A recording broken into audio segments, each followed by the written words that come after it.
Hello, good afternoon, Mark Christian Leda.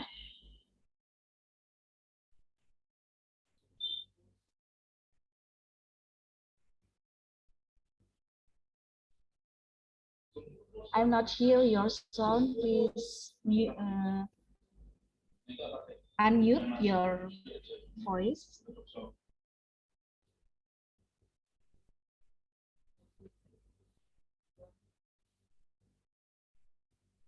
Assalamualaikum Pak Nur Hidayat.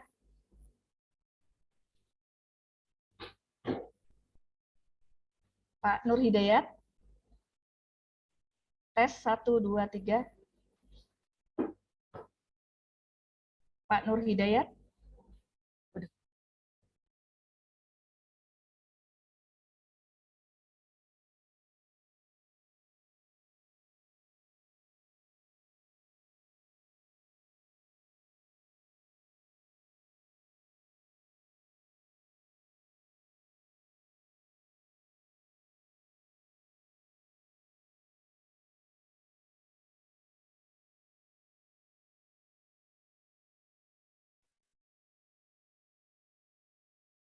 Hi, good afternoon, Dr. Christine.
Hello, Mark.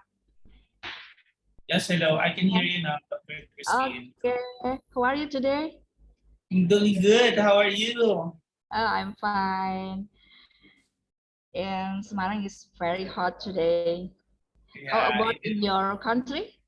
even here it's very hot right now because it's summer. Okay.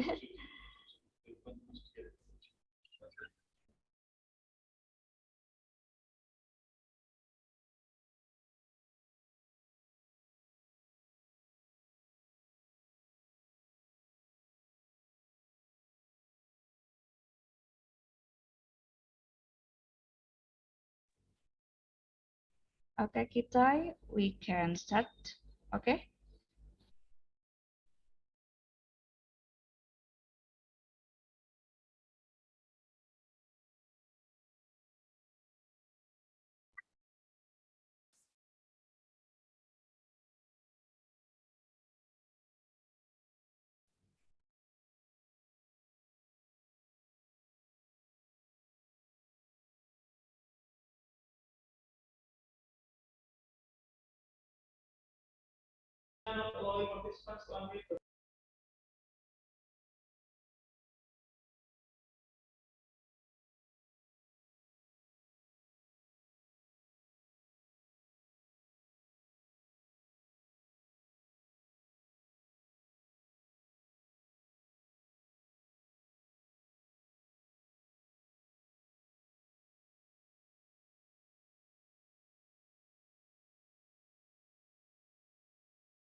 Mute.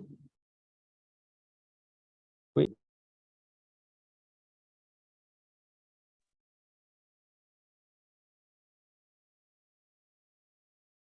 Okay, good afternoon.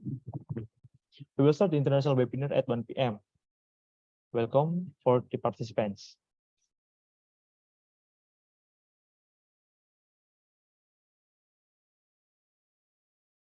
Okay, can we start?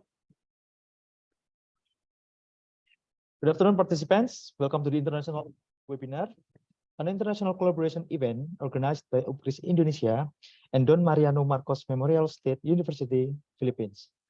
I am Hadian Fatur Rahman, will be the moderator for the first session. So, here we start the international lecture series in management disciplines. First of all, for the opening, we will listen to the national anthem of Republic of Indonesia, followed by March UPKRIS.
Ayunkan langkahmu, capailah ciptamu di bawah panji PGRI.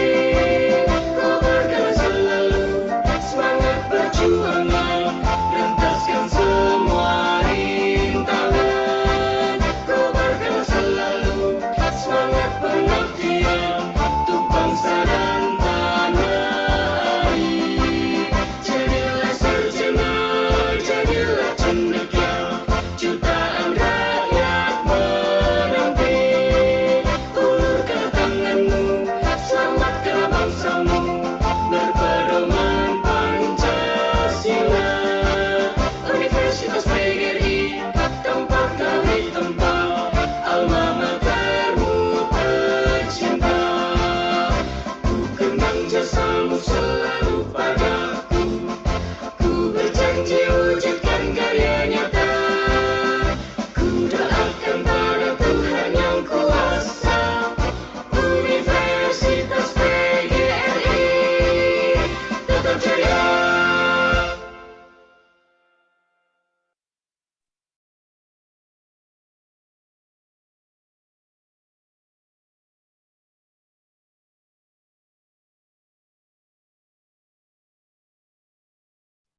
Okay, thank you. Next, we have an opening speech. We have the opening speech from Head of International Office from UPRIS, Dr. Hidayat. Please, Dr. Hidayat, the time is yours. Assalamualaikum warahmatullahi wabarakatuh. Waalaikumsalam warahmatullahi wabarakatuh. Good afternoon, ladies and gentlemen. First of all, I would like to extend my great respect to, firstly, Dr. Tiffany, the Dean of Faculty of Economic and of Business of Don Mariano Marcos Memorial University, Dr. Heri Prabowo, the Dean of Faculty of Economic and Business, Universitas PGRI Semarang, Dr. Yolanda, the persons in charge of the lecture series program, and also the speaker from Don Mariano Marcos Memorial University, Dr. Mark Christian, Dr. Adrian Ramirez, and then our speaker from Universitas PGRI Semarang, Dr. Bayu Kurniawan, Eskom MM, and Chadian Faturozi Eskom MAB. And of course, our beloved students participating in this lecture series, either from DIMSU and also from Universitas PGRI Semarang.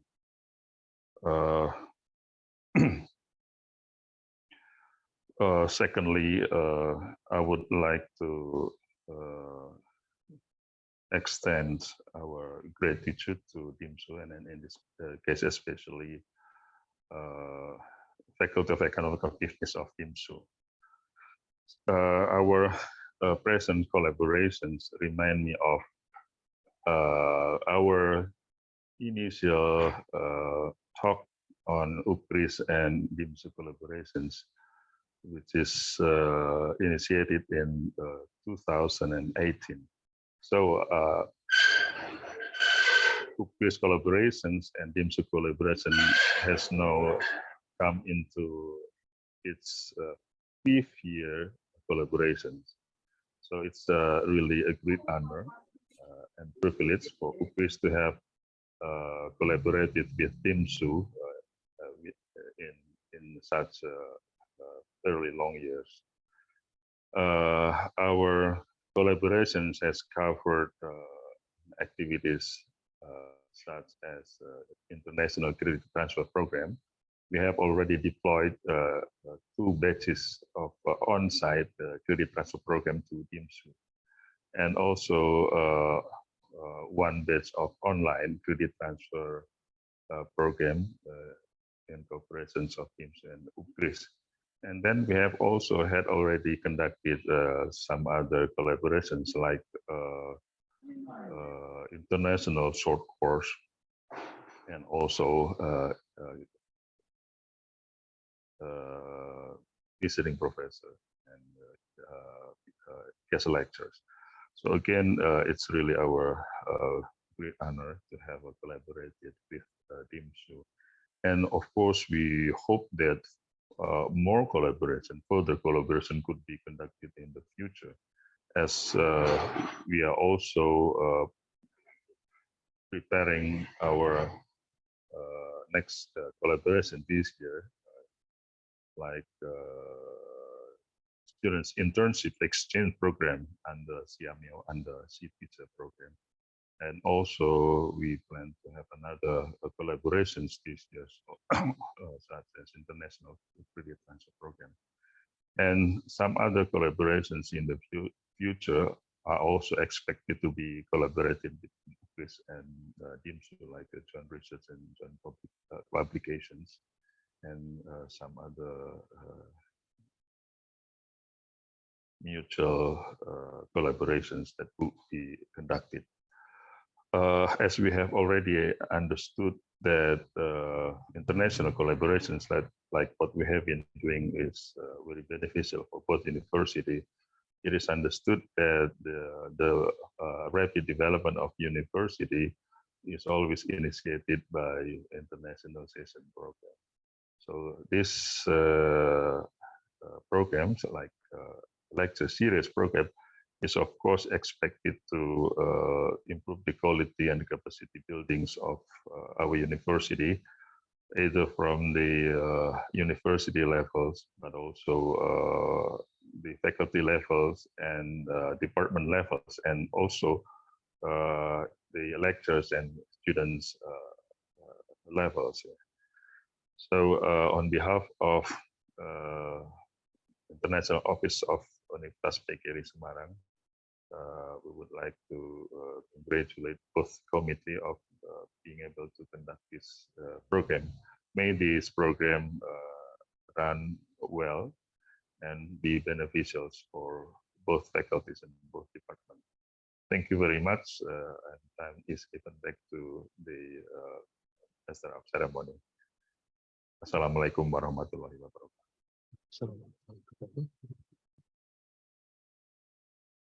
Thank you, Dr. Nur Hidayat. Next, we have the opening speech from the Dean of Economics and Business Faculty, represented by the Vice Dean, Ms. Violinda, PhD. Please, Ms. Violinda, the time is yours.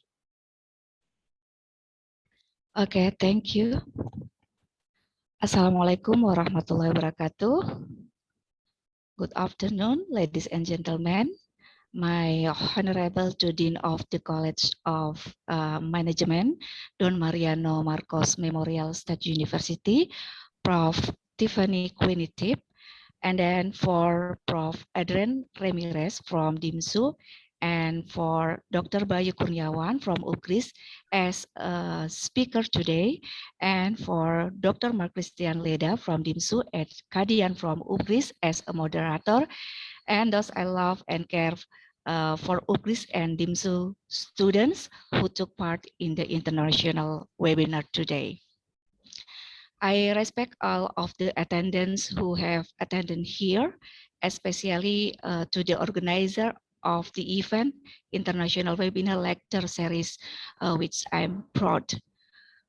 First of all, let us say praise to Allah Subhanahu wa Ta'ala who give thousands of favors to us. So on this day, we can implement even with a festivity full of a strong sense of humanity. For this moment, I want to say thank you so much, especially for the committee from DIMSU and then also from UKRIS, solid and always helps to organize this moment for a very professional. I want to report the number of participants who took part in this activity as many as 465 students and lecturers from UKRIS and DIMSU. So that I can pass on, thanks to the invitation that is present, and apologize if we ask the organizer, especially me personally, and imperfection and facilities this potluck and many other deficiencies. We on behalf of the committee always try to be professional, but the limitation make us just giving like this is. Before I close, I kindly request to attendants who are present here. Thank you. Wassalamualaikum warahmatullahi wabarakatuh. Okay, thank you, Ms. Violinda, PhD. Next, we have the opening speech from the Dean of the College of Management, Don Mariano Marcos Memorial State University, Professor Tiffany Ruth Quinitip. Please, the time is yours. Okay, good afternoon to one and all. Salamat siyang. In behalf of the Don Mariano Marcos Memorial State University College of Management, I would like to welcome and thank all of the participants to this international lecture series in the management disciplines. This partnership with UKRIS Indonesia is a testament to the end goal of an ASEAN education, integrating countries and integrating development. Institutionalizing academic partnership with universities in the ASEAN region and the rest of the world harmonizes our objectives of imparting knowledge, and shared expertise for better teaching and learning experiences, employability opportunities for our graduates, and the end goal of enhancing a better quality of life for all. Congratulations to our organizers and resource speakers for a job well done. Again, good afternoon to one and all, and mabuhay tayong lahat.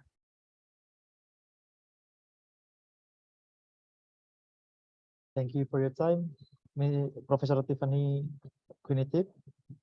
Next, we get going to the topics. For the first presenter of the session, Dr. Bayu from UPGRIS, with topic endorsement as a message strategy. Please welcome Dr. Bayu. Please, Dr. Bayu, the time is Thank yours. you. Okay. Thank you, Kadian. Good afternoon, Dr. Hidayat, Violinda PhD, all of my students from BGRI University, magandang hapon for Mariano Marcos University, Filipina. Thank you for your presence on this collaborative webinar series 1. We will discuss about marketing strategy. My writing discuss title endorsement as a message strategy. Okay, let me to share the PowerPoint.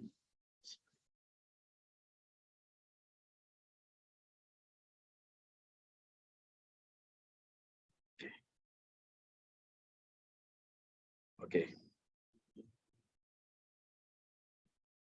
For the introduction, celebrity endorsement strategy, brand often use celebrity to get impact because they are seen by the public as credible source of information about a product or company. People aspire to the value and lifestyle, celebrity, customer, selective, integrated, value and behavior, celebrity they admire. To build and communicate their own identity, celebrity endorse is person who enjoy high reputation and prestige, being known to most people. What the meaning of celebrity endorse? Celebrity endorsement is a way to communicating used by celebrities as a medium to express the intention to promote product through their fame. Can you see this is influencer earning in Asia from many country, Indonesia, like Ayu Ting Ting, from Filipina, like Pia Wursbeck. Do you know this is Miss Universe? Yes, and from India, like Virat Kohli. Okay, now Instagram and other social media platform have turned into marketing and promotion channels for business.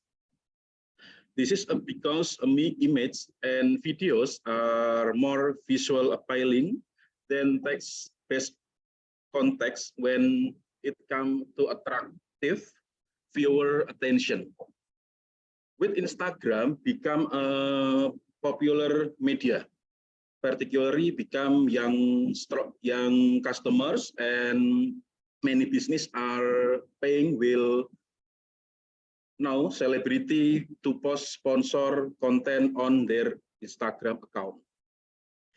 Is it aspect that the fame and likability this well-known celebrity who have a significant fan base, we will pass on to the endorsed brand.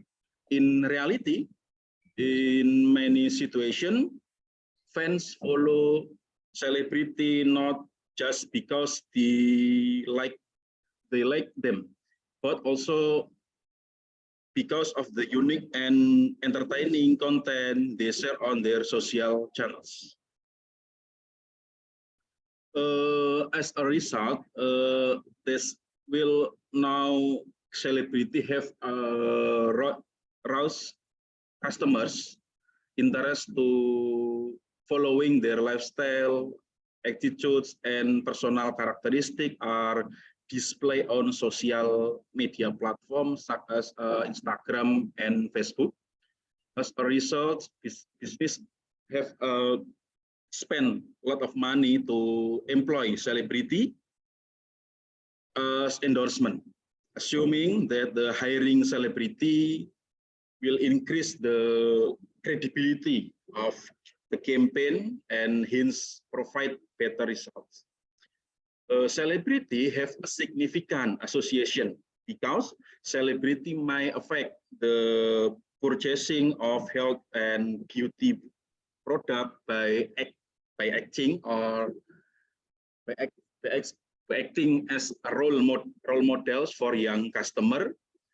Advertisement will now celebrity are through to be more effective, and their role in the influencing customer is said to be more crucial. We have a type of endorsement: celebrity, influencer, athlete, trade organization, product user, professional association, safety boards, and NGO, non-government organization. In advertising, an endorsement is public statement that someone makes in support a specific company, product, or services. Endorsement can take the form of written or verbal statement, social media posting, website content, and audio or video content. An endorsement can come from an individual or a group, and endorsement can be paid or unpaid. Depend on the type of endorsement who is giving. For example, a paid endorsement typically involves legal requirement such as endorse being transparent about being compensation and including all the specification for a product. Okay, for example, you can see this is who is he from Filipina in the left picture. Please help me to answer. Lisa Soberano, yes. And the right is Raditya Dika from Indonesia, yes. Celebrity endorse involve celebrity personality voicing their support and opinion of company or product. Celebrity endorse is one of the most popularity used type of endorsement. A celebrity typically have a wide reach in the public audience. The celebrity might endorse a product that they use themselves or the emergence their industry, and many celebrity receive payment for endorsement. Is for example, a company that sell headphone might reach out to celebrity musician for an endorsement, as the musician fans can use the headphone to listen their song. For example, to second, this is a few influencer endorsement. And the right can answer from Philippines. Beautiful woman. Okay, the right is Angela, and the left is from Indonesia. This is called Elisa. Influencer endorsement refers to when influence promote a certain product or business. Influencer is an individual with extensive following on the internet or in the public eye, which gains them popularity.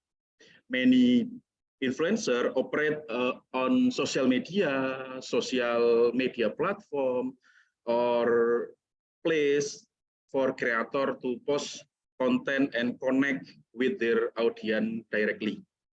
An influencer's endorsement might take the form of a post that promote a company or a video review a specific product and describe in detail. Okay, the third image is athlete endorsement. Live is basketball player James LeBron. In the middle of Lionel Messi, and the right is Cristiano Ronaldo. Athlete can endorse product effective by appealing to audience member who are fan of them as individual players or their sports team. Athletes are professional who play a sport for a living, and several different type of athlete can engage in endorsement.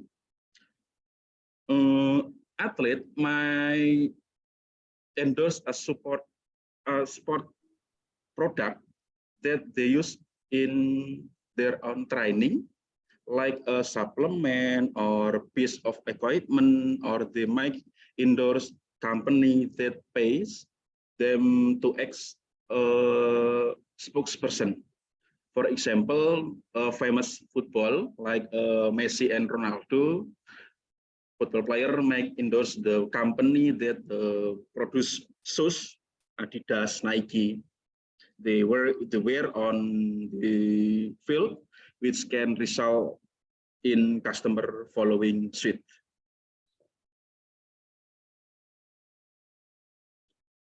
Ronaldo, top brand from Herbalife, Armani, Clear, Sampo Clear in Indonesia, maybe in Filipina, Unilever, KFC, Shopee, Crunch Fitness.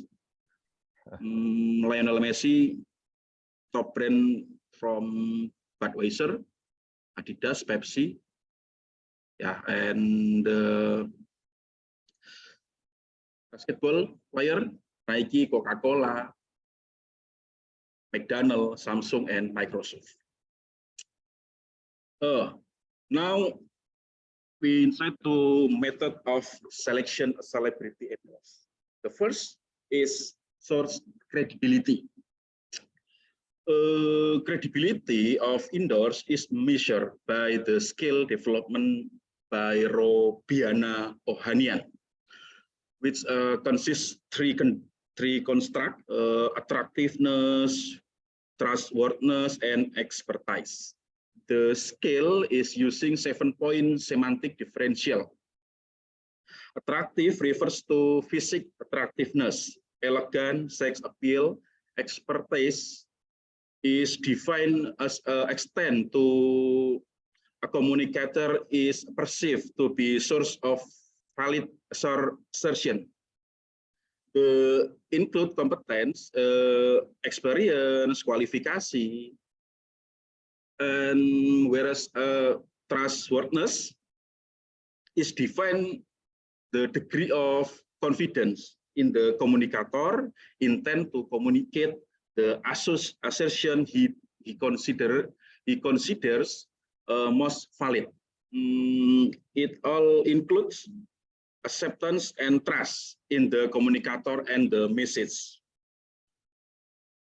The second source attractiveness proposed by Max Squire. Source attractiveness model refers to the endorse ability to win the audience by similarity, familiarity, likability, and attractiveness. Advertising technique are based on the assumption that beauty is persuasive. Physical attractiveness change attitude by directing attention to marketing stimulant. Sometimes the appearance of spokesman matters more than quality of his argument on how they are support.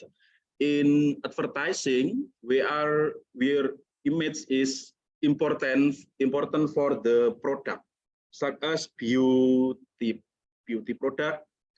Beauty itself has a persuasive force. Celebrity serving only as a source of information. And the third is tears. Is not air mata. Trustworthiness, the first, and expertise, attractive, respect, and similarity. Trustworthiness is like honesty, integrity, believability. It reflects to extend to the which audience member trust and believe what celebrities says regard the advertised brand. And the expertise like knowledge, experience, skill of the regards the advertised brand. Endorser is considered to be an expert when he endorse product relate to area which made him well known. Whereas attractiveness like physical look, personality, and lifestyle. Respect refers to the quality of being admired or esteemed due to endorsers' overall accomplishment. And similarity represent the extent to which an endorser meets the characteristic of target audience. This is a link between demographic, this is sex, age, lifestyle, kompensasi. Okay. Then can I share to you? Thank you. See you next time. Terima kasih. Salamat sa iyong attention for your Filipinas people. Thank you.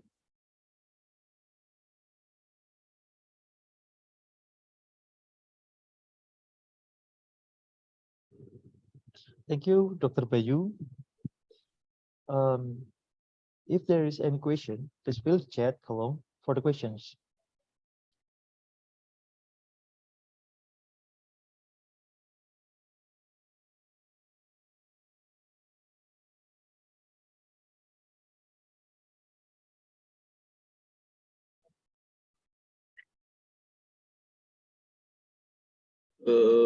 Maybe if you have a question, can fill text in the chat message or chat box.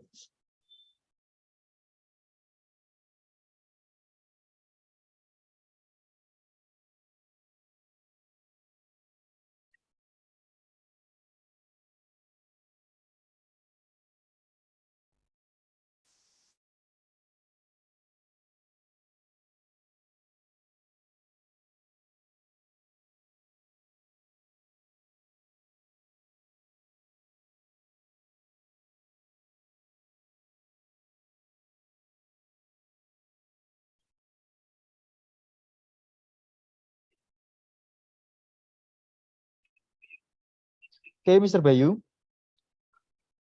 what is the advantage of celebrity endorsement?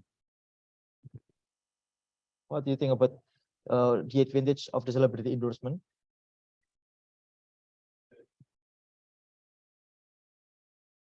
Advantage celebrity endorsement can provide several advantages for a product or brand, including first is increasing visibility. When a celebrity endorse a product, it can reach a wider audience that might not have been aware of it before. The celebrity fan base and followers are more likely to pay attention to the product or brand or consider trying it out. Second, advantage is improve credibility. Consumers often perceive celebrity endorse as expert or authority in their respective fields. As a result, celebrity endorsement can increase the perceived credibility and trustworthiness of the product or brand, making it more appealing to potential customer. And the third advantage celebrity endorse is positive association. Celebrity are often admired and respect by their fans, and when they endorse a product, it can create positive association between the celebrity and the product or brand. This association can be powerful as it can be sense of affiliation or even aspiration among customers. And fourth advantage endorse is increasing sales. Ultimately, the goal of celebrity endorse is to increase sales. Sales in Indonesia is penjualan. By leverage the celebrity popularity and influence, a brand can drive more sales and revenue. That's my question, Mr. Kadian. Okay, thank you, Dr. Bayu. Sorry, if there is any question, you can fill the chat column for the questions.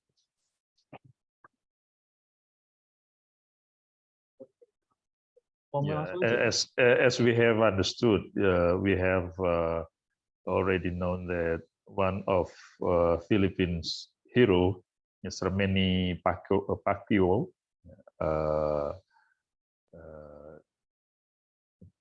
very well-known boxer in the world. I think very well known in Indonesia, promoting and endorsing a particular product. In this case, is herbal medicine.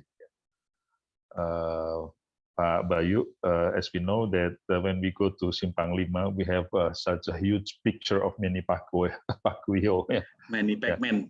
Yeah, Manny Pacman. So I think it's important to let our Filipino friends know here that Mr. Pacquiao is very popular, since he endorsed one of a herbal product in Indonesia.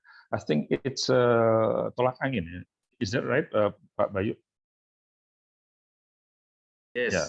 Herbal for health, tolak angin. Yeah, tolak angin.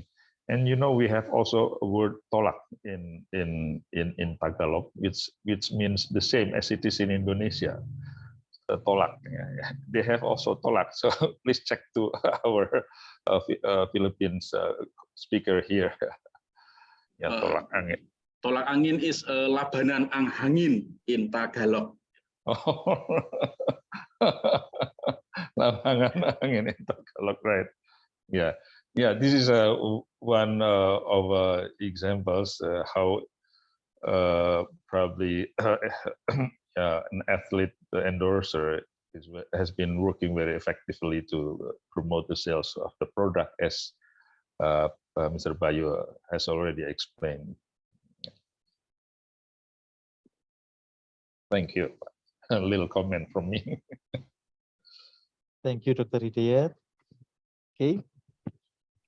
Can see another question?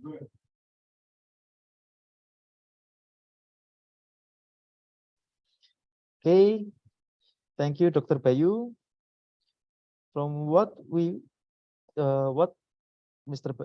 Bayu said, Dr. Bayu present, we can conclude that celebrity endorsement is a popular marketing strategy that involves using a celebrity to promote a brand or product. It's a powerful way to connect with consumers and build brand awareness, but it requires careful planning and execution. Here are some key steps to consider when developing a celebrity endorsement strategy.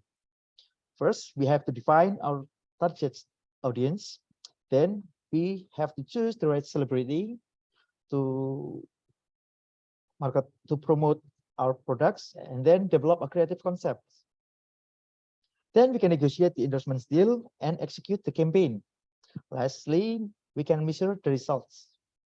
By following these steps, we can develop a celebrity endorsement strategy that resonates with your target audience and helps us achieve our marketing goals. Okay, thank you, Dr. Bayu. So that's from the first presenter. Thank you for your attention. For the next, we will be led by Professor Mark Christian C. Leda as the moderator. Please, Professor Mark Christian C. Leda, the time is yours. Thank you so much, Professor Chanyan. So good afternoon to everyone. So it's my pleasure to present to you our next resource speaker. He is presently taking up a doctorate in tourism and hospitality management at De La Salle University College of St. Benilde.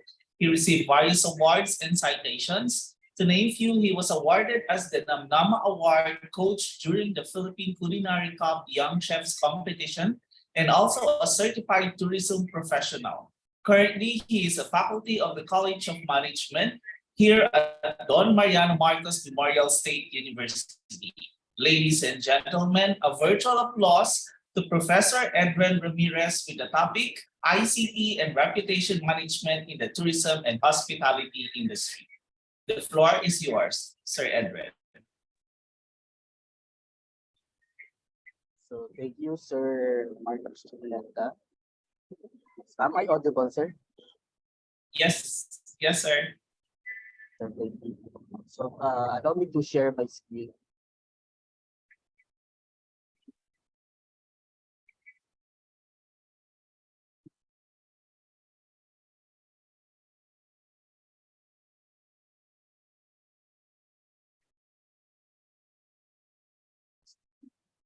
Let's check my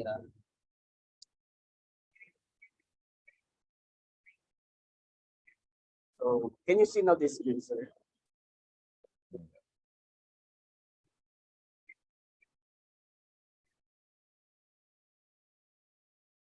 Is it visible, sir?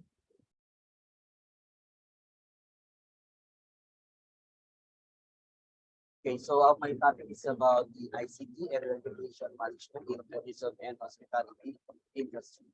So again, I am Edren Ramirez. So my colleagues call me Ed for short. I am an instructor from the BSHM Department of the College of Management. Okay, so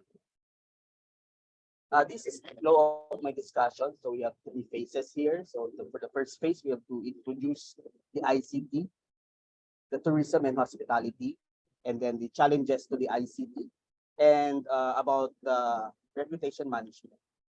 Okay, so before we start with the discussion, okay, so we have here the picture about the life before the internet. So are you familiar with this one, with these pictures? So how to experience playing these particular games when we are young? So I think many of our audience here belong already to the Alpha Gen Z. I think so. Okay, so way back then, okay, we are playing with this particular sports. Okay, so this is our version of Squid Game.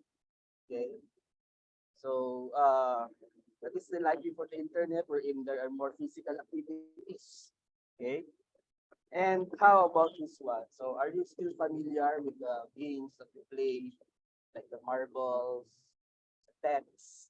Okay, so way back then the text is this one with pictures.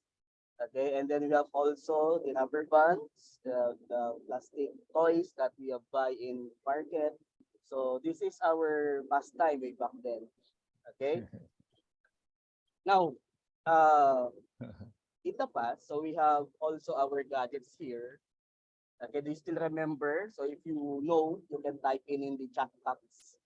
Okay, so if you can remember, okay, like the cartridge, this is our version of Spotify, the floppy disk, wherein you can store only 128 MB, I think, is the maximum.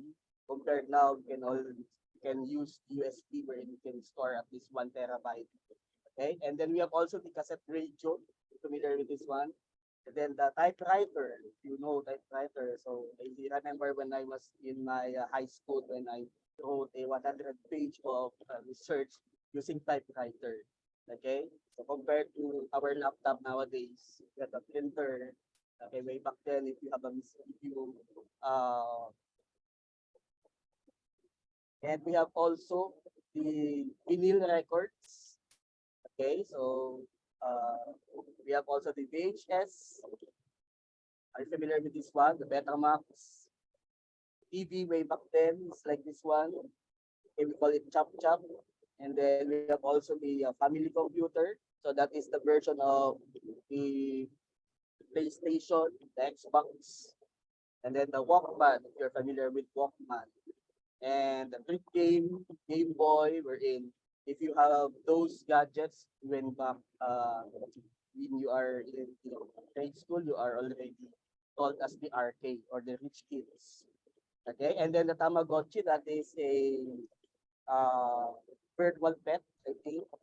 And then it's made from Japan. And nowadays in our mobile, so we can already have, I think the version now is the two, we're in, or the Tommy, the cat, I think, something like that. Okay, so so it's like a time travel, okay, in the 80s and the 90s. Okay, also we have the evolution of our phones, okay, from antenna to keypad, touch screen, and also from basic text to 5G to internet access. If you remember our Snake One, Space Impact now with the Mobile Legends, okay, from the text messaging to video calling. Okay, that is the evolution of our phones. Okay. So now let's move on to our phase one. So the introduction to the ICT, the reason and hospitality. So when we say ICT, it's called as the backbone to all the industries. Why it's being called as a backbone to all the industries? Because it encompasses a wide range of technologies and tools, including computers, networks, the internet, the mobile devices, the software applications, and digital media. Okay, so we have also the components of the ICT. So we have the hardware. So can you give example of hardware? We have here, we have keyboard, the mouse, that's the monitor, the printer. Those are the hardware. So what about the software? So when we see the software, this includes the programs and applications that run a computer system, such as the word processor, spreadsheets.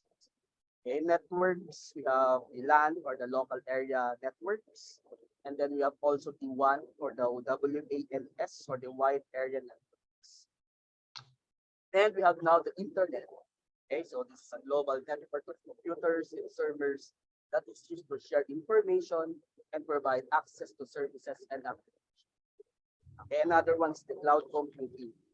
So cloud computing refers to the use of remote server to store, manage, and process data.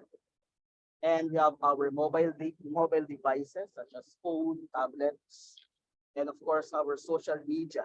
Okay, so with our Facebook, Google, Twitter, YouTube, and others.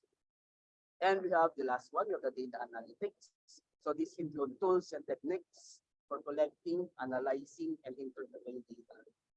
So overall, the components of ICT are diverse and constant evolving as new technologies and tools are developed and adapted. So now let us define tourism.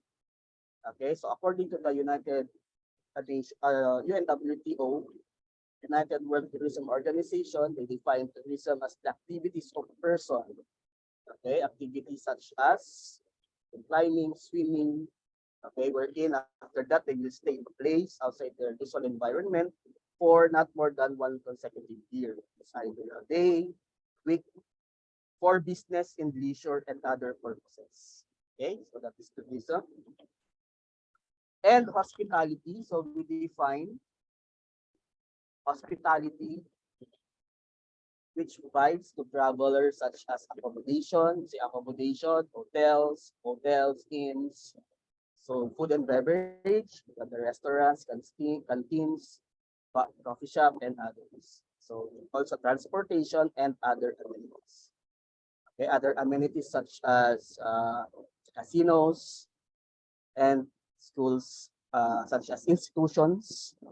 Okay, and the goal of the hospitality is to provide a positive and memorable experience for guests and to make them feel welcome and comfortable during their stay.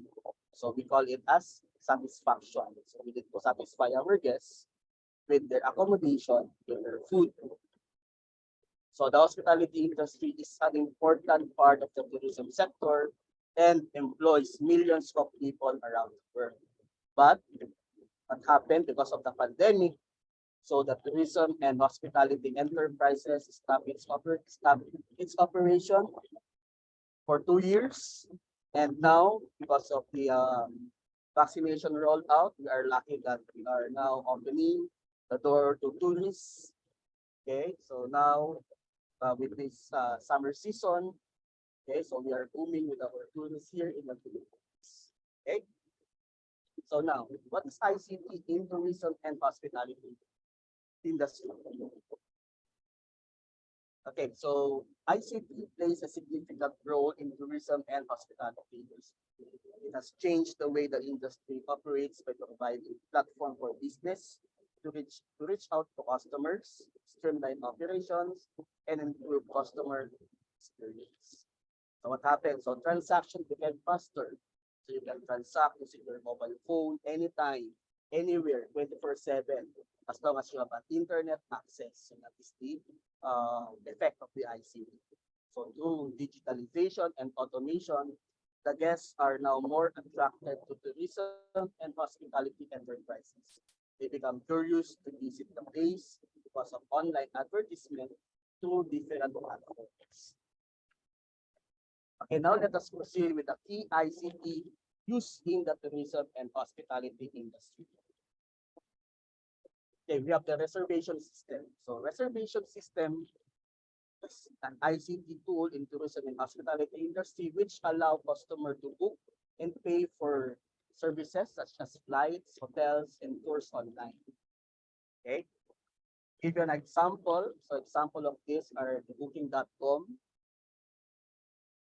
So it is one of the largest online travel agencies in the world with over 28 million listings for hotels, apartments, and vacation rentals. And the other one, we have the Expedia, that is also an online travel agency that allows customers to book flights, hotels, and vacation packages. So with this reservation system, you can also see the reviews and star rating of the establishments and other information such as check-in and check-out dates, facilities, amenities, and services, the room rates, and other information needed in a certain tourist destination. Both Expedia and Booking.com are reputable and reliable platforms for booking travel and accommodations. Okay, next one, we have also the Airbnb. So that is famous for its very budget-wise, budget-friendly. If you are looking for a good accommodation, okay, so the website and mobile app allow customers to search for and book unique accommodation over 100,000 cities worldwide. Okay, so also it is flexible in terms of check-in and check-out times, and many hosts are willing to accommodate special requests and needs. So we have also the open table. So this is the version that is intended for restaurants. So if you want to have a reservation for a certain table or a certain restaurant, certain space, open table is good for a certain reservation. So was founded in the 1990s. So Open Table is currently one of the largest reservation software providers in the world. According to their website, at least 10 covers. You say 10 covers, 10 reservations in every second.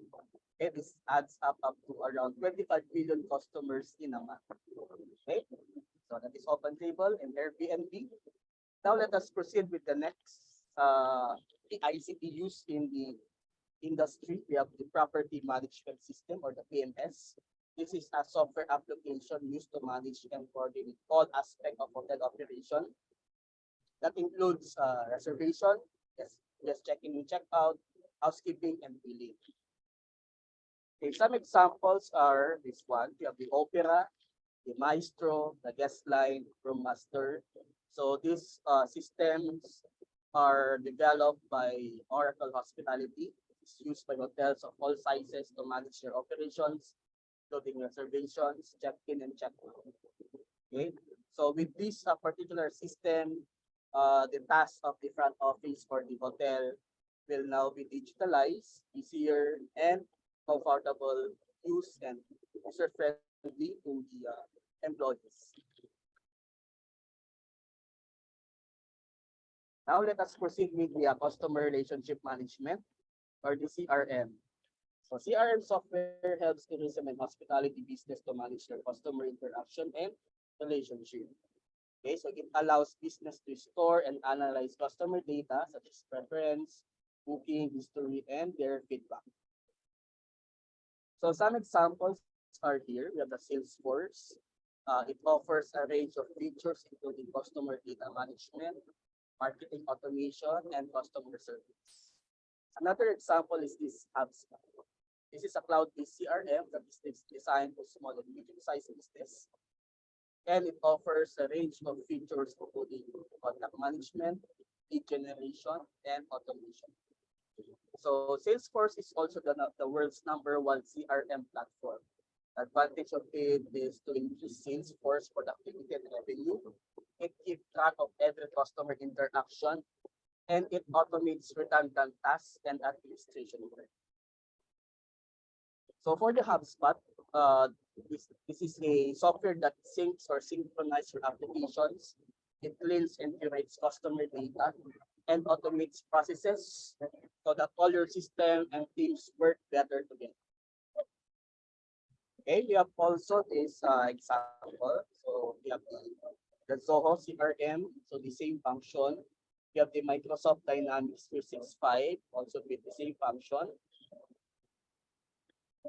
Now we proceed with the mobile applications. Mobile apps have become an essential tool in tourism and hospitality industry. They allow customers to book and pay for services, access information about destination, and receive personalized recommendation. Also, mobile apps also provide business with an opportunity to engage with customer and collect feedback. So feedback is very important so that we know later what are the needs of guests once they have checked in our hotel, in our establishment, or ate in our restaurant, so that we can use it to enhance our service in the future. So some examples of mobile apps includes TripAdvisor, Yelp, Google Maps, Uber, or Grab, and Hopper, one Kayak, Foodpanda. Okay, so I think these are available in our once we buy a certain phone. So some of it are already available in our cell phone, and all you have to do is to click and explore this particular applications. Okay, now let us proceed with the digital marketing. So this is an essential tool for tourism and hospitality business to promote their services online. It includes strategies such as search engine optimization or the SEO, the social media marketing, email marketing, and content marketing. Digital marketing can help business to reach a wider audience and increase their visibility. Okay. So these are the examples of digital marketing. So we have the social media marketing. So working hotel, resorts, and tourist companies can use this platform to promote their brand, showcase their services, and engage with customers. Okay, so almost all of us we have our Facebook account, Instagram account, wherein it's already easy for us to disseminate information. And we have also the search engine optimization or the SEO. So SEO is the process of optimizing a website content and structure to improve its ranking on search engine result pages.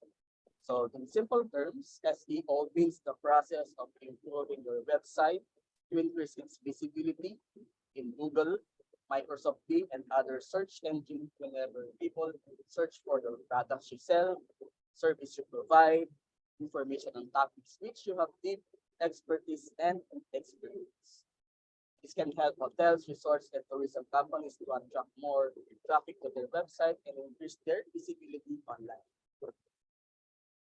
We have also the email marketing. So, email is done professionally, professional way. You can send it to your guests, okay, immediately after they have checked out.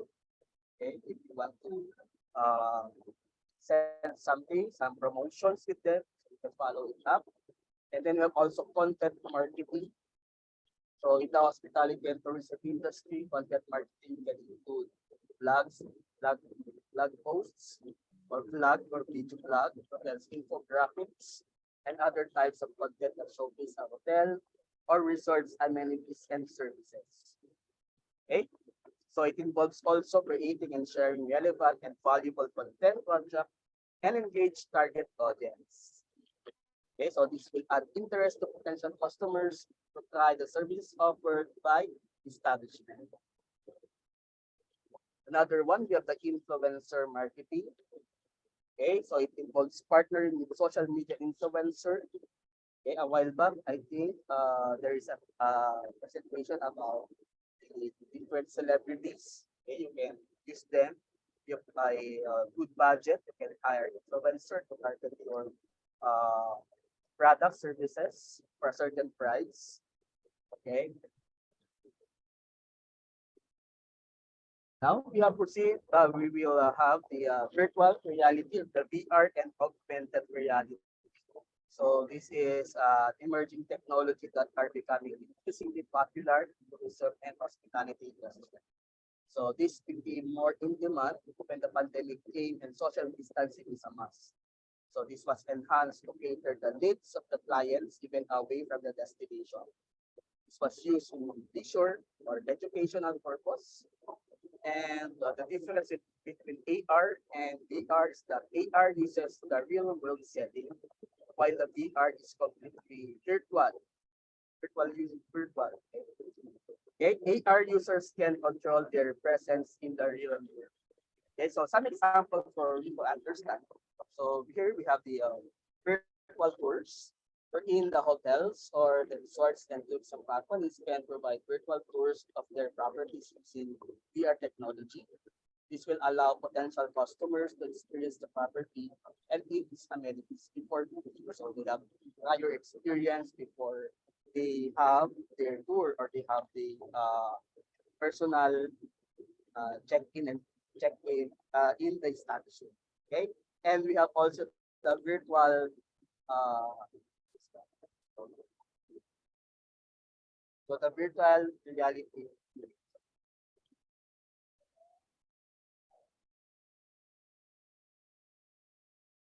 So this is what we call the virtual reality attraction. So this is used in theme parks and tourist attractions. And we have also the augmented reality guides. So if example, a certain guest would like to visit a museum, they can use this app to learn more about the exhibit as they explore the certain museum or the place. So we have also the virtual reality training. So this can be used for employee training in the hospitality industry. For example, hotel staff can use VR simulations to practice handling difficult customers, situations, and emergency scenarios. And we have also the virtual reality marketing. So you can use this to market your place using this particular technology. And we have also the augmented reality menus, wherein the menus will identified or knowledge by certain guests. Okay, they create interactive menus that allow customers to see pictures of dishes, did reviews, and learn more about ingredients and the preparation methods. Okay. Another example is the virtual reality meetings. So what we are doing now is an example of virtual reality meetings. Okay, wherein we can provide the venue virtually, okay, from Indonesia to Philippines. Okay, so that is the example of the virtual reality meetings and tours. Now let us proceed with the robotic technology. Okay, so there are several robotic technologies used in tourism and hospitality that aim to enhance the overall experience of guests and increases the efficiency in operations. So these robotic technologies help to improve the guest experience by providing faster, more efficient service to the customers. Okay, so let's have an example. So some example are the robotic concierge. So this technology uses robots to provide guests with information about the hotel, local attractions, and recommendation for restaurants and activities. And we have also the room service robots. So these robots are used to deliver food, drinks, and other amenities to the guest room. And we have also the cleaning robots. So these robots are used to clean guest rooms, public areas, and other spaces in the hotel. Okay. Another examples are the check-in and check-out robots. These robots are used to automate the check-in and check-out process for guests, which reduce the need of human staff to handle those tasks. And another one, we have also the security robots, wherein they monitor the hotel premise, including parking, the lots, the hallways, and other public areas. They ensure the safety of guests and their staff. And the last one, we have the customer service robots. So these are used to interact with guests, answering questions, and providing assistance with various tasks.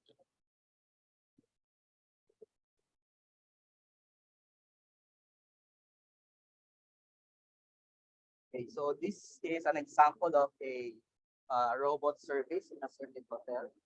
So can you hear the sound?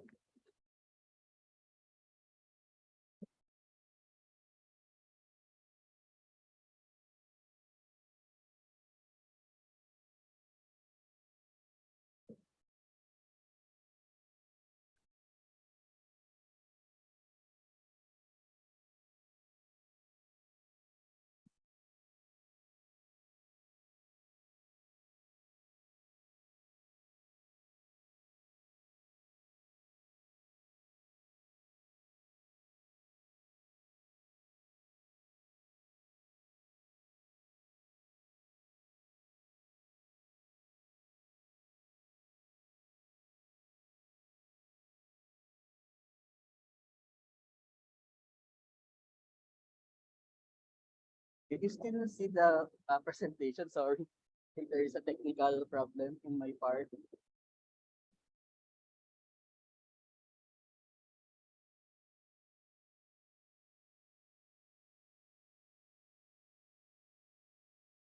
No, sir. Sir, Mr.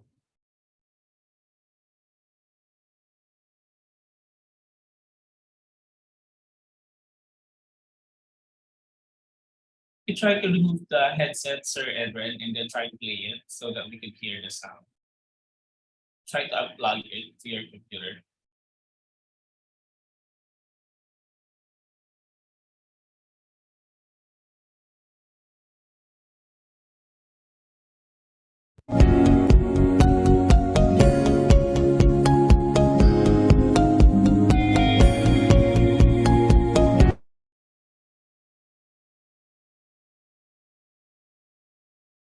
Did you hear now, sir? Yes, sir.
Okay, so robotic technology in the hospitality has the potential to improve operation efficiency, reduce labor costs, and enhance guest experience.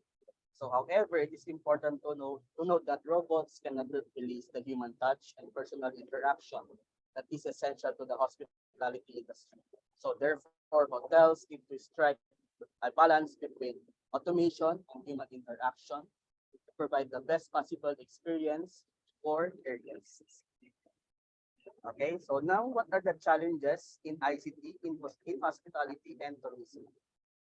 So number one, we have the integration. So one of the biggest challenges in implementing ICT in tourism and hospitality is integrating different technology systems. This means that the organization must choose and use a specific system that might fit into their product and services that they offer to avoid complications in the long run. Another one is the data privacy and security. So with the increase in the use of ICT, it comes the need for increased data privacy and security measures. So organizations must ensure that customer data is protected and secure from cyber threats. Okay. Now we have also the connectivity. So it is one of the biggest challenges in the implementing ICT in hospitality, in ensuring that all systems are connected and accessible. Okay, so because visitors always wanted to be connected and informed on social media. Okay, a reliable internet provider is a need. Okay, so this also become a competitive edge to hospitality establishment that provides internet access or other examples of the ICT technologies. Okay, we have also another factor is the digital divide. So digital divide is refers to the growing gap between the underprivileged members of the society, especially the poor, the elderly, and handicapped portion of the population who do not have access to the computers or the internet, and the wealthy middle class and young who are living in urban and suburban areas who have access. Okay, so that is digital divide. And the last one, we have the dependence on technology. So this means that employees should be trained in handling guests personally and providing the best customer service they can. Okay, so because hospitality industry is wherein employees are considered as the frontliners and face-to-face interaction is a must. Okay, we have what we call the service with a heart, or we call it as the Filipino brand service excellence, wherein frontliners were trained to provide proper customer service to our clients. And another one, we have the cost. Okay, so technology is somewhat expensive. Okay, you need subscriptions and other maintenance to have a good service, a good ICT service in the establishment. Okay, so these are the notable examples of hospitality business that have invested in solid ICT infrastructure, like the Hilton Hotels and Resorts. We have the Marriott International, we have the Intercontinental Hotel Groups. Also, we have the Accor Hotel and the Hyatt Hotels Corporation. So for the next phase, we have the reputation management. So that's defined reputation management. So this refers to the process of influencing and controlling how individuals or organizations are perceived by the public or their target audience. So it involves monitoring and managing online and offline interactions with the goal of promoting a positive image and mitigating any negative or damaging information. Reputation management is important because it can impact how people perceive the person or organization, which can in turn affect their relationships, job opportunities, and business success. A positive reputation can help build trust, credibility, and loyalty, while negative reputation can damage relationships, sales, and harm an individual or organization. Okay, so they said that it will take time to build a good reputation. but a single mistake can ruin or damage a reputation. So we have also the components to reputation management. So first one, we have to monitor. Okay, monitoring is an important part of reputation management as it allows individuals and organizations to stay informed about what is being said about them and take action when necessary. By proactively monitoring their reputation, individuals and organizations can mitigate any potential negative impacts and promote a positive image. Okay, some examples of monitoring in reputation management. We have the social media monitoring. This involves tracking mentions and conversations about an individual and organization in social media such as Facebook, Twitter, LinkedIn, and other platforms or other applications. We have also the online review monitoring. So this involves monitoring online reviews such as applications such as Yelp, TripAdvisor, Google reviews for any feedback or comments about an individual or organization. And the other one, we have the news monitoring. So this involves monitoring news outlets and publications for any articles or mention about an individual or organization. Another one is a search engine monitoring. This involves conducting regular searches on search engines such as Google to see what information is being displayed about an individual or an organization. Now we proceed with the next, we have the analysis.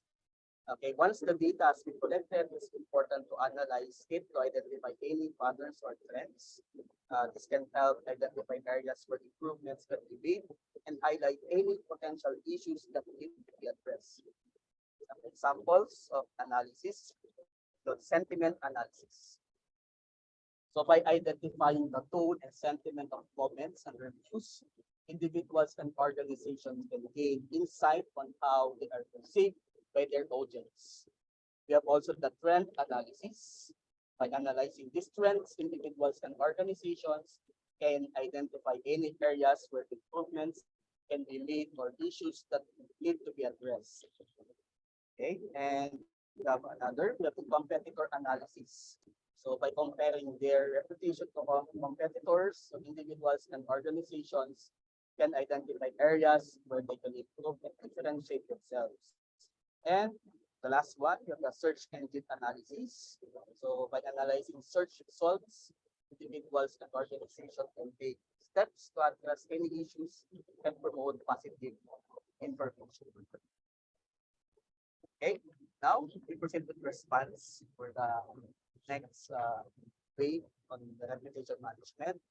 So if negative information is identified, it's important to respond quickly and appropriately. Okay, so this can involve addressing the issue directly, offering solution or explanation, or providing additional information to help clarify the situation. So some examples of the response. So if there is a positive review, okay, so this phase is very important. So this can use to reply positive reviews to their clients because answering clients make them important and acknowledged. So these positive reviews also can be published to your social media platforms and can be used as marketing strategy. This also will serve as a basis for your potential and target customers. Okay, we have also negative review. So we cannot please everybody. So it's normal in the tourism and hospitality industry. What is important is that we address the concern of our client and take it as a lesson or a constructive criticism. Addressing negative review immediately will possibly mitigate the negative impact or the negative image of our establishment. So next one, we have also the false review. So sometimes these reviews were made by competitors, or in the internet slang, we call it as the trolls. But we still need to address the issue in a professional manner. So we can use this phrase if there is a false review in your website or in your social media accounts or platforms. And then we have also the defensive response. So sometimes there are still harsh and degrading comments and reviews. So these are unavoidable situations and we need to address to defend our organization. This is very important, especially if your business is just starting and you're building a good reputation for the public. And the other one, we have the apologetic response. Okay, so if you would like to make an apology or recover from the incident, this phrase is helpful and relevant as you continue your operation. Now, we have the promotion. So in addition to addressing negative information, reputation management also involves promoting positive information. This can involve creating and sharing content that highlights an individual or organization's strengths, accomplishment, and positive attributes. Some examples include social media promotions. So you can share customer experience and feedback and encourage your followers to give reviews and share their own experiences. Another one with the email marketing promotion. So you can also include special offers or promotion to incentivize customers to make a purchase. Okay, and then we have also the referral programs. So this can be a great way to encourage satisfied customers to spread the word about your brand and help build your reputation. So the next examples are the influencer marketing. Okay, so this can help you reach a wider audience and build credibility with potential customers. So there are nowadays there are lots of influencers in the social media, but be careful in choosing one so that the one that you choose has a good reputation, and so that your uh, establishment will have also a good uh, endorsement to a certain influencer or celebrity. Now we have also the content marketing. So this can help establish your brand as a thought leader in your industry and build trust with potential customers. Okay, you can create content, social media channels that showcase your expertise about food, for example, about the service, the restaurant, about the rules that you offer in the establishment, and others. Okay, the last one, we have to continuously monitoring so that the reputation of our establishment will be take good care by our staff, by our management. So by regularly tracking and addressing any issues that arise, individuals and organizations can maintain positive reputation and build trust and credibility over time. Okay, so what are the factors to consider in reputation management? So we have the proactive communication.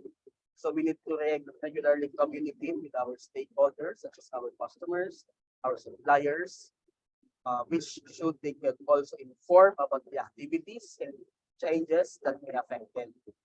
So we need also to be transparent. We need to be open and honest about our actions and decisions. We need also to be consistent so that the client improve their IT infrastructure and ease them with best service. And the last one, customer service. We can provide excellent customer service to our customers, which can help build loyalty and positive word of mouth recommendation.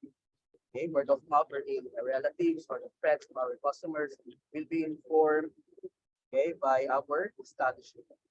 Okay. So these are some examples of businesses that have become successful by practicing effective reputation management, which includes the Apple, the Amazon, Coca-Cola Company, and we have the Patagonia, which is a clothing and outdoor gear company that built a reputation for environmental sustainability and social responsibility. And of course, the famous Google, which built their reputation for innovation, reliability, and user trust, which has helped it become one of the most valuable and influential companies in the world. And for the hospitality and tourism business that are successful through effective reputation management, uh, is the Four Seasons Hotel and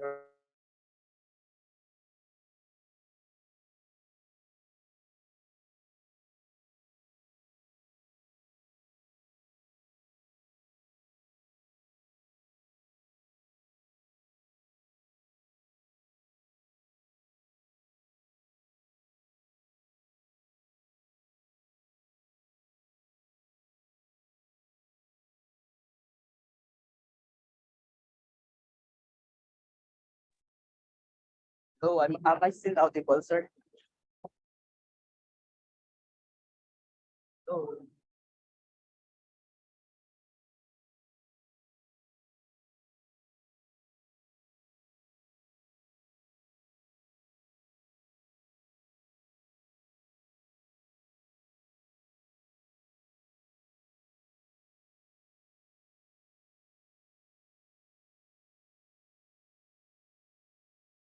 okay. Am I still audible? No, sir. So kindly remove the headset again to your laptop, Sir Edwin. Can you hear now, sir? Kindly try to play it, Sir Edwin.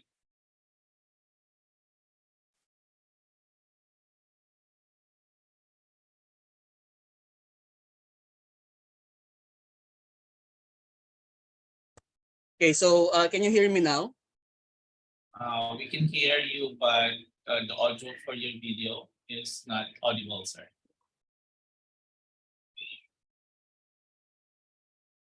Okay, so anyway, that's already the end of the presentation, sir. Thank you, Alright. and that's all.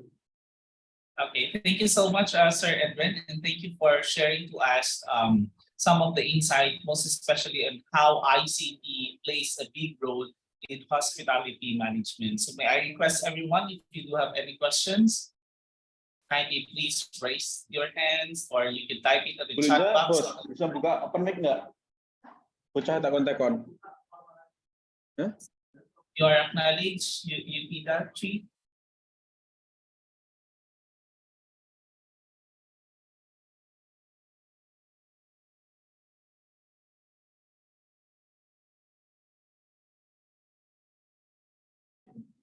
Please be patient to open the mic. Open mic.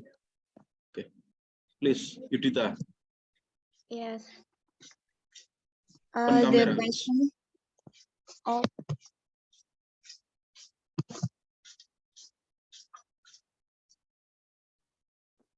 Yurita, please open your cam. yes, ma'am. The question is, what is the future of ICT in the Industrial Revolution 4.0 in the tourism sector? Thank you. Okay, thank you. Can you hear me? Can you adjust the volume, Sir Edwin? Wait, sir. Hello, sir. Am I audible now? Yes, sir.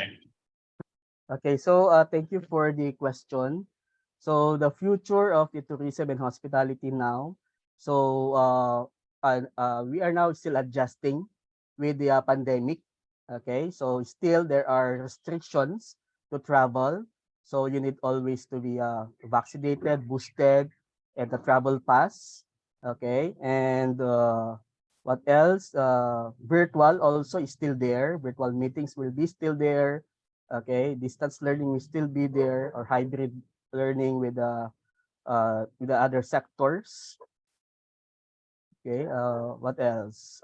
In the restaurant, still there are some restrictions. Okay, so there are more menus are developed using the different technologies. We have the ghost kitchen, wherein we can operate without the visibility of kitchen, meaning to say pure online, something like that, and other services that is automated and digitalized.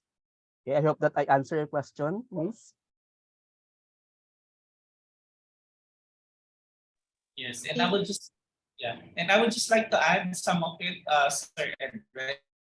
So with the industry 4.0, as we can see with the industry of hospitality and management, we can now be able to see robotics in some of the hotels, and some of which they make use of the different informations for data gathering to help them to be able to analyze some of the informations being brought by the clients. So as given as an example by Sir Edwin a while back, they are now using this sentiment analysis so that they be able to know the customer satisfaction is being brought by this different industry. So I think that's one of the key points of the Industry 4.0 that is being implemented nowadays.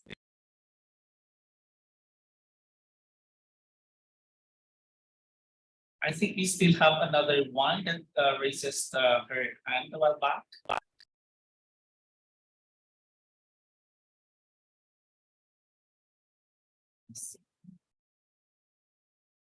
Any more question to our participants? Okay, from Upkris, Livia, please, or Yoga Indra Katama. Excuse me, sir. I want to ask about how to manage bad or negative review from consumers to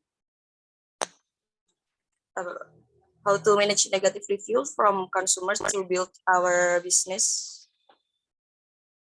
Okay, thank you for your question. Negative reviews, as I have said a while back, so we cannot avoid those reviews. You can handle it professionally. So in the presentation, if you have watched it, I have a basic phrase there. So first of all, you need to understand the comment of your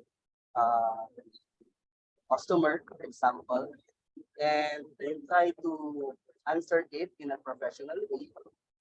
Okay, and then it's up to you on how you deal with it as long as you answer it in a professional way always, because if you answer it, if you are angry, so it will also a bad reputation. Okay, if it is viewed in the public, so okay, so you need to always answer it in a professional way. Okay, so I hope that I answer your question.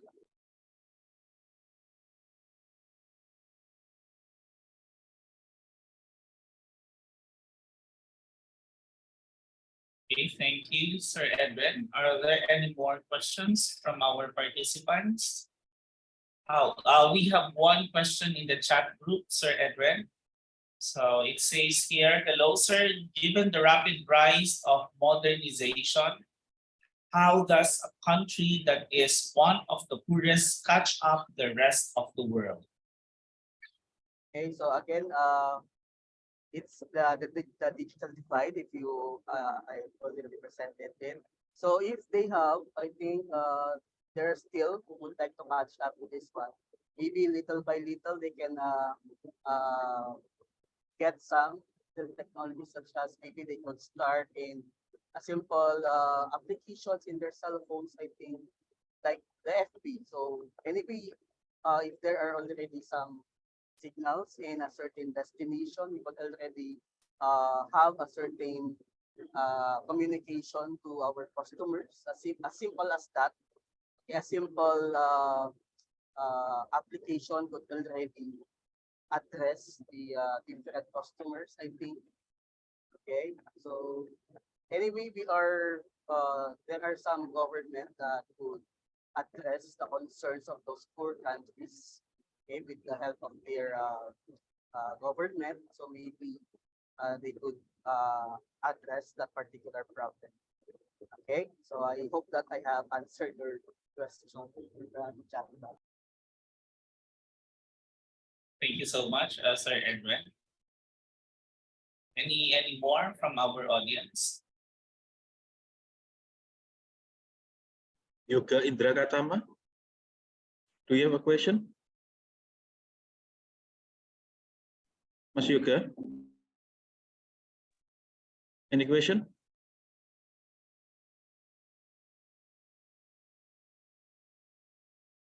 Prabu. Okay, can you hear my voice? Yes, please. Okay, thanks for the opportunity to ask. So the question is, my concern about the privacy and security.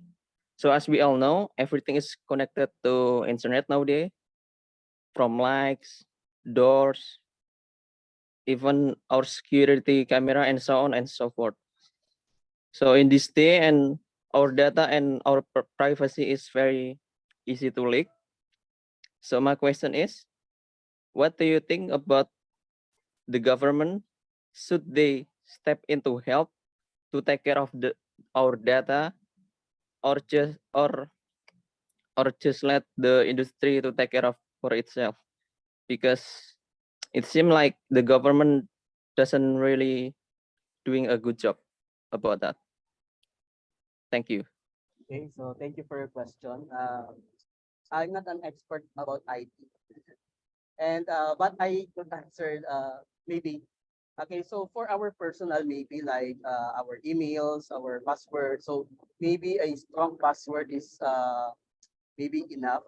Okay, so with the government, I don't know in your area, but I think Sir Christian could help me to answer this one. Yes, Sir Adrian. With regards to the security, as far as I know, that is actually very hard to be able to eliminate. We have to consider also human responsibility. Because even if we do have these technologies that is being presented to us to utilize, it is still a responsibility of the user to be able to keep its privacy. Like say for instance, if we are using social media, it is our responsibility not to show everything, most especially those pertinent informations that are very valuable from us. Like say for instance, providing our PIN or the password for our ATM and so on and so forth. So that actually gives us an awareness also being the user to be able to secure all the informations that are really needed to cover. Now, when it comes to government, I think the government should be able to provide a certain organizations that would look into matter for those different applications if they are really helpful to the community, just like what other countries are doing. So they are scrutinizing some of the applications that are being provided into their localities, if it is safe or not. So I think that's one thing that the government can do, but I'm not sure how they really regulate different rules and policies when it comes to the securing of information. Because as we all know, Philippines and Indonesia do have different way on how the government to handle those kind of different situations and scenarios.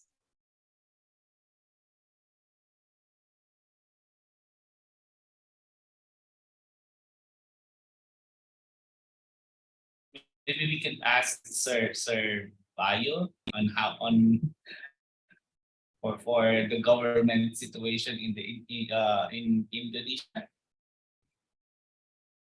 How you guys implement security?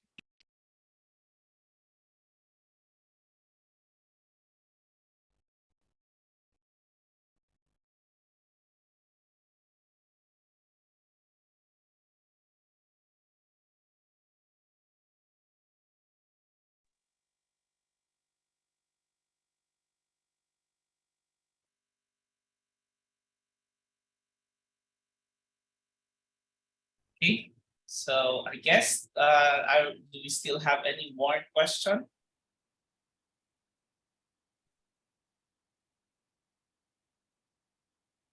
Okay, there's no question anymore. There's no question anymore. All right, so All right. thank you so much. Thank you so I'll now turn over the much. floor Thank to you, you, Sir Professor. Chanya. You can say Hadian. Yeah, Hadian. Hadian. Yes. Thank you, Professor Mark Christian Silede. Okay, before we end this topic, before the conversation, can I ask you to open your cam so we can have a Photo session. picture? Documentation. Yes, for this the webinar. documentation. Okay. Please open the cam, all presents.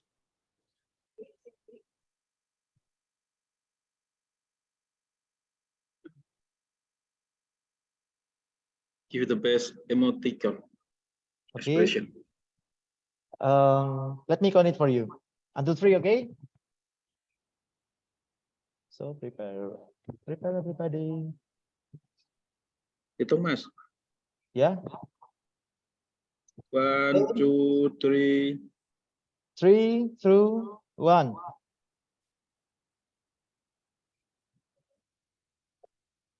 Okay. Thank you very much, all the participants.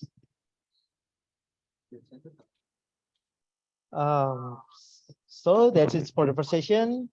Thank you for your attention along this first session. See you in the next session. Thank you. Good afternoon. so much. Assalamualaikum warahmatullahi wabarakatuh. Thank you, Mr. Leda, Thank you so Mr. much. Ramirez, Mr. Eden Ramirez. Dr. Hidayat, Dr. Violinda, Thank you. and our Yes, student, Adrian Ramirez, see you Yuda. next Thank Don you. Marino and Ukris. Thank you. session. Thank you. Thank you. Yeah, Terima it's kasih Pak really- Nur yeah. sudah Yeah, Bu. Nuhun, Pak Nur. hingga akhir sesi. It's been very interesting. Yeah, it's good for our students to have this kind of exposure to, let's say, international serious lectures. So,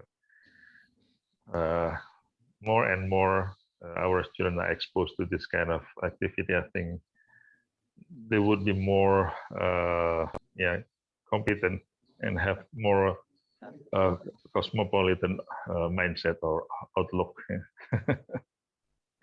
Bagus sekali Bu, terutama buat mahasiswa. Manajemen semakin- never die, Pak. Ya, semakin sering mereka punya exposure semacam ini, saya kira nanti mindsetnya akan betul-betul berubah gitu ya. Kita punya mahasiswa tadi seperti Lutfiana, seperti yoga dan sebagainya. Ini menjadi bibit. Yeah. Today we have 300 participants, Mr. Nur. It's I think very much. that's really great.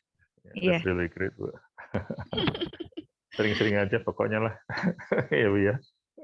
Iya, terima kasih. Oke, thank you all. Oke, Bu. Ya, terima kasih. Selamat ya Pak Bu Linda, Pak Heru, Pak Jatyan. Sukses Iya, hari ini. Topiknya luar biasa, sangat menarik sekali. Saya yang bukan dari orang ekonomi bisnis lah, saya langsung larut dalam ini dalam presentasi tadi. Menarik sekali. Iya, Pak. Oke. Insya Allah nanti banyak yang lebih menarik, Pak. Oh iya ya, ini Sampai baru sesi keempat. Ini sesi pertama, session baru 1. baru The jurus first. pertama yang dikeluarkan ya. Iya.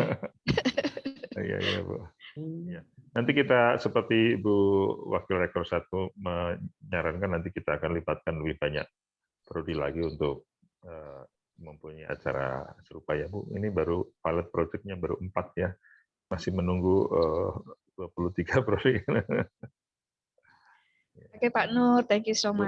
Terima kasih Bu ya. Selamat Saya izin keluar istirahat. nih Pak Bayu. Iya. Suwun, Pak Nur. Thank you. Christian Leda. Thank you so Thank you, much. Leda. Bye. See you next again.